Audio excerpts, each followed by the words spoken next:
Hey everybody, Paco here. Have you ever wondered what it would be like to juggle 15 balls at a time? Pretty cool, right? Too bad I can't do it. So instead, I'm going to show you how to make 15 balls.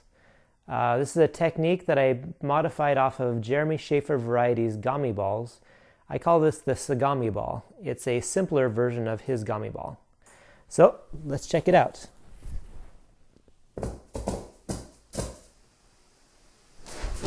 The first thing you're going to need is a pattern. You can either get it off of Jeremy Schaefer's website, a link in the description, or you can get it off of goodenoughstuff.blogspot.com.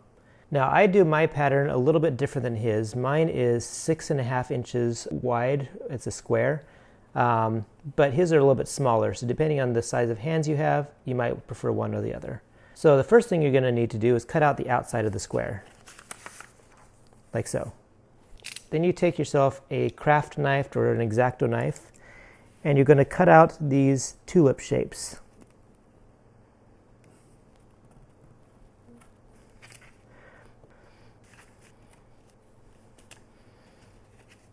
Okay, now you've got it cut out, discard that part, and do the other 3 petals.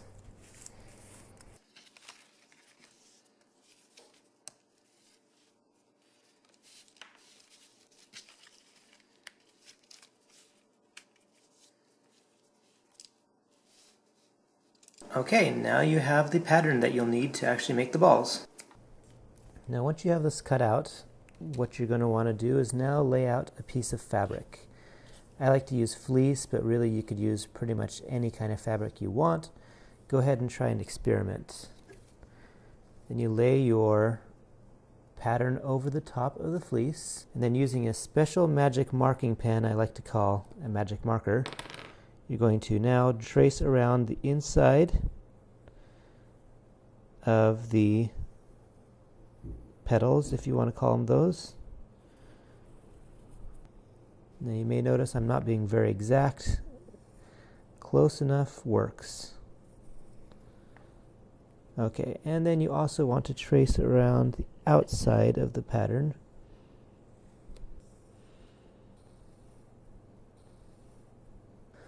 Now once you have that, then just kind of go along and clean up any spots that need it. Next, take your scissors and cut along the outside of the pattern. Alrighty, that should work for the next step. For the next step, we sit down at our sewing machine. Now Jeremy Schaefer does this by hand, but I find it better to use the sewing machine. It goes faster and it works. So first thing you do is fold it over in half like so. You could pin this, but I'm too lazy to do that. So what we do now is we just go right along the line like so, and we start sewing.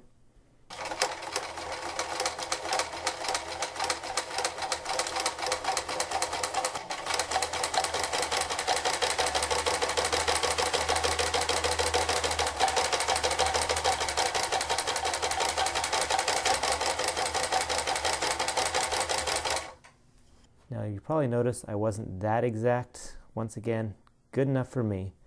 Other side, once again, it's close enough. So then I go back again, right along the outside of where I was already sewing. I just feel it gives it a much better protection this way. So here we go.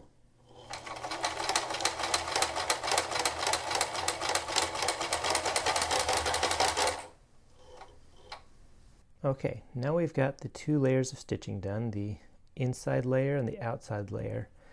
Now to make this 3-dimensional, make it ball shape, we need to have this point and this point line up. So to do that, we open it up like so. We fold it right along like that until we now have it folded into fourths. So now we have that is one seam, and that will be the other seam. So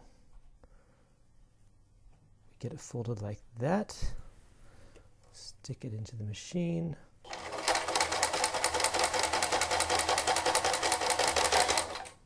So you're only sewing through one layer or two layers here.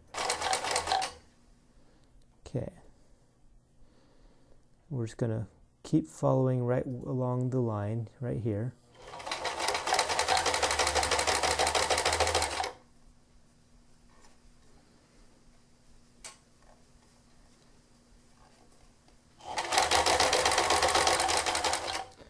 Now you're going to want to leave, I don't know, 2 inches or so right here because we're going to need to turn it inside out. So just finish that off.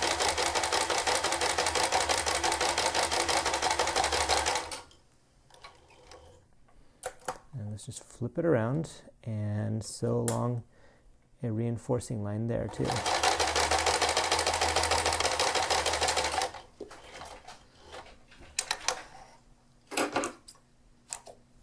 Now we've got what we need to go to the next step. When Jeremy does these, he leaves these on. I am going to cut them off on the outside of the reinforcing line that I did before. And here's the one that is open, so I'm going to leave more of an allowance there. Now all this outside line does is just keep the tension off the actual part that's going to be on the outside of the ball. Okay, so what we do next is now we take the ball and we turn it inside out.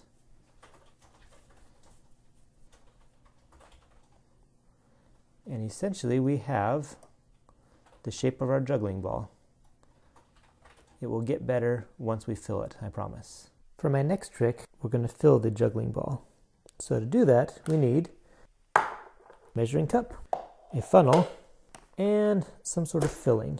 Now for this one, I am using what are called polyfill polypellet stuffing beads, but you could also use beans or rice, preferably uncooked. Probably not use water, it wouldn't work very well, but anything dry would probably be worth trying. So what we got to do is we need 8 tablespoons of the filling.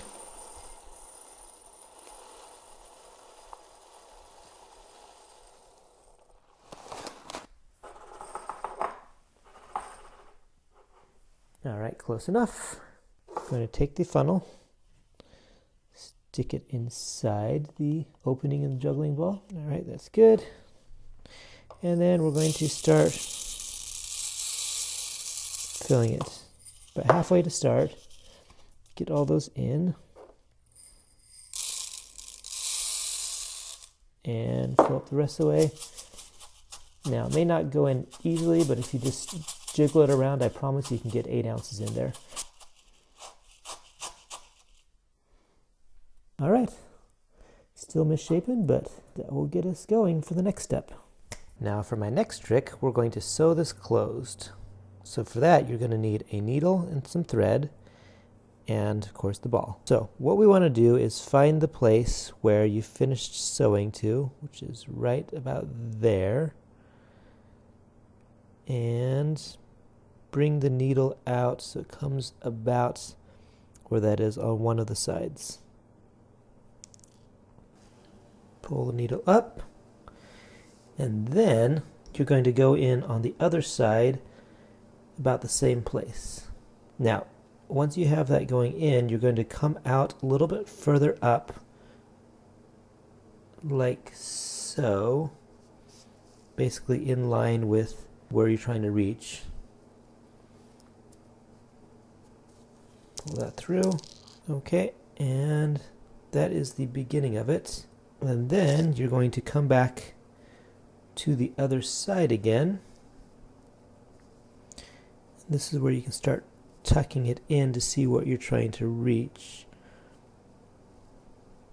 So we want to go about here, go through, go a little further towards where your goal is. And pull it through again, and that will pull it closed. So you just keep stitching back and forth.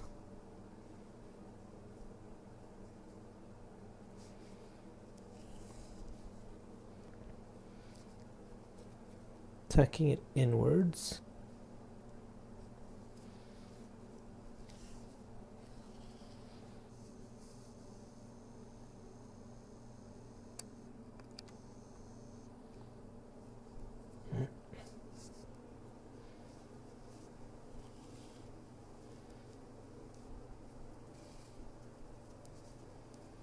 Until you reach the end.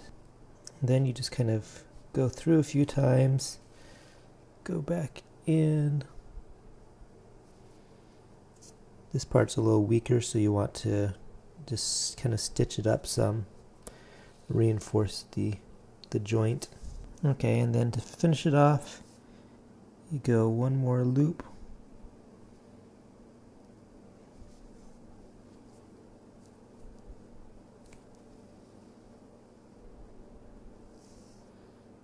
We're going to go through. Okay, and then it's good just to have it go back through somewhere. I like to push it back through the seam that you created.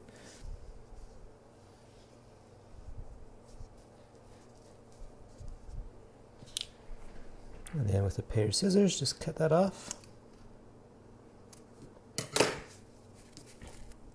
Okay, and it may not be pretty, but it will definitely hold now.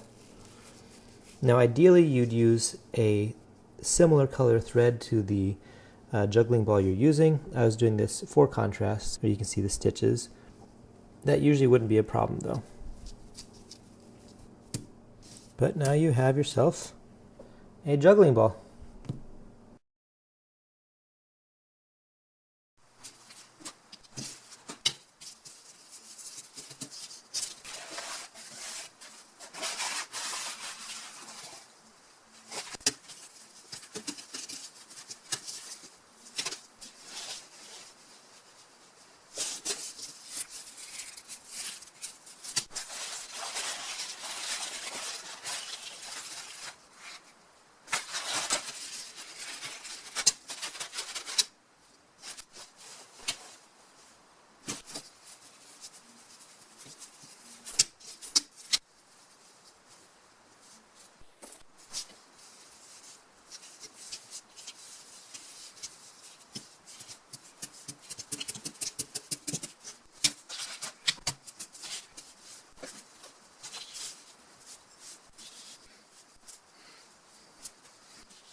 So there you have it, the Sagami ball.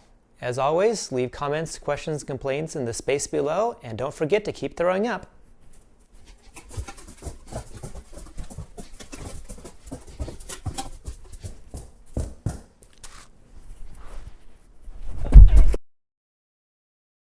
Boop.